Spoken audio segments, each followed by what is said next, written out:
Photo videos आपके media के द्वारा चलाया गया है, उसमें छात्र कम और विपक्षी पार्टियों की तरह उपद्रवी ज़्यादा है। क्योंकि छात्र एक पढ़े लिखे सुलझे हुए लोग होते हैं, छात्र कभी भी उस प्रकार का काम नहीं कर सकते। छात्रों के समस्याओं के लिए मुखर होकर के हमारी पार्टी के राष्ट्रीय अध्यक्ष आदरणीय चिराग पासवान जी आवाज़ उठाते हैं और उनकी लड़ाई खुद लड़ प्रकार की समस्या आ रही है, चाहे ज़मीन से जुड़ा हुआ मामला हो, स्वास्थ्य से हो, बिजली से हो, प्रत्येक तरह की समस्याएं आ रहे हैं। शासन के लोगों पर पत्थर बरसा रहे हैं, हमारे पदाधिकारियों का गाड़ी को तोड़ने का काम कर रहे हैं। तो ये छात्र कभी नहीं कर सकते हैं, क्योंकि छात्र पढ़े लिखे होते हैं, वो कभी इस प्रकार की घटना नहीं कर सकते हैं। जनशक्ति पार्टी रामविलास के कार्यालय में लगातार जनता दरबार का आयोजन किया गया है।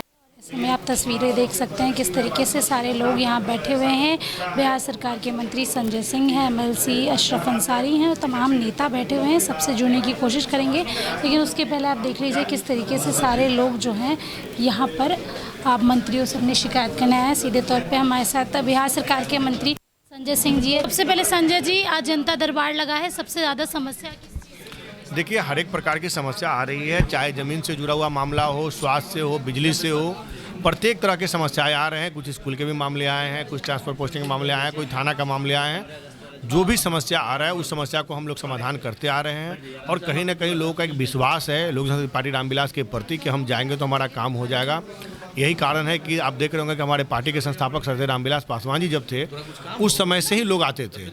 और उनके बाद हमारे पार्टी के नेता राष्ट्रीय अध्यक्ष आदरणीय चिराग पासवान जी भी जब भी आते हैं तो लोग अपने जो कष्ट है उसको लेकर आते हैं और उस समस्या को दूर करने का काम हमारे नेता करते हैं।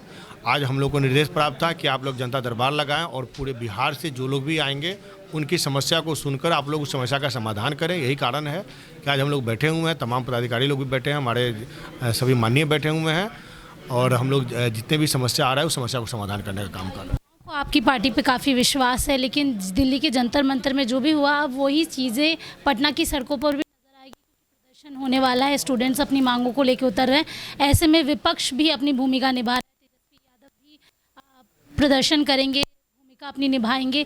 क्या कुछ कहना चाहेंगे? देखिए, हम पहले भी बता चुके हैं कि उसमें छात्र का जो मांग है उस मांग को हम लोग निश्चित रूप से सुनेंगे। धैर्यपूर्वक अगर आकर अपनी बातों को अगर रखते हैं तो हम जरूर सुनेंगे। लेकिन यहाँ का मामला हो या दिल्ली का मामला हो, आप देख रहे होंगे कि जो फोटो वीडियोज आपके मीडिया के द्वारा चलाया गया है उसमें छात्र कम और विपक्षी पार्टियों की तरह उपद्रवी ज़्यादा है। क्योंकि छात्र एक पढ़े लिखे सुलझे हुए लोग होते हैं, छात्र कभी भी उस प्रकार का काम नहीं कर सकते। जिस प्रकार से पटना की सड़कों पर डी एरिया के अंदर में आकर आप विधानसभा का गेट हो तब या फिर आप राज्यपाल महोदय का गेट हो तब वहाँ पहुंचकर अगर आप अप्रिय घटना कर रहे हैं, हमारे प्रशासन के लोगों पर पत्थर बरसा रहे हैं, हमारे पदाधिकारियों का गाड़ी को तोड़ने का काम कर रहे हैं, तो ये छात्र कभी नहीं कर सकते हैं। क्योंकि छात्र पढ़े लिखे होते हैं, वो कभी इस प्रकार की घटना नहीं कर सकते हैं। तो कहीं ना कहीं इस प्रकार का काम उपद्रवी कर रहे हैं और सरकार इसके लिए लगातार संज्ञान ले रही है कि किसी भी प्रकार का दिक्कतें छात्र को नहीं आए। उनकी जो समस्या है सरकार शांतिपूर्वक बैठकर उसको निपटारा करने के लिए तैयार है। संजय जी, काफ़ी दिनों से स्टूडेंट्स जो हैं गर्दनी बाग में भूख हड़ताल पे बैठे हैं। ऐसे में क्या आप लोगों में से कोई उनसे मिलने जाएगा, क्योंकि आशा रखते हैं कि चिराग पासवान की पार्टी उनके साथ? आप देख रहे होंगे कि चिराग पासवान जी कभी भी अगर कोई मामले आते हैं उसमें हमेशा से वो खड़ा रहे हैं और खासकर छात्रों का हो, युवा का हो, जब भी कोई मामला आता है हमारे नेता आदरणीय चिराग पासवान जी लगातार उसमें हमेशा मतलब उनके साथ रहे हैं।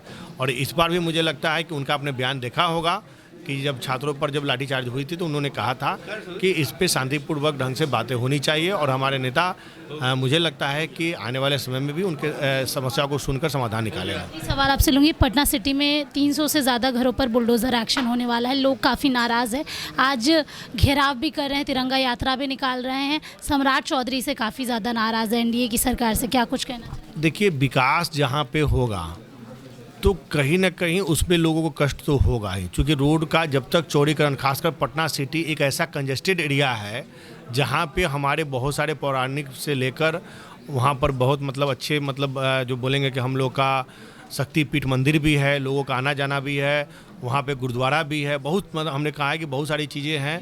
तो कहीं ना कहीं लोगों को आने जाने का रोड में आवागमन और वहाँ पे जितने भी दुकान है या जो भी है, इसकी समस्या को दूर करने के लिए सरकार को कार्रवाई करना पड़ेगा और लोगों को इसमें साथ देना चाहिए कि सरकार अगर विकास की काम कर रही है तो उसमें उनको मदद करना चाहिए।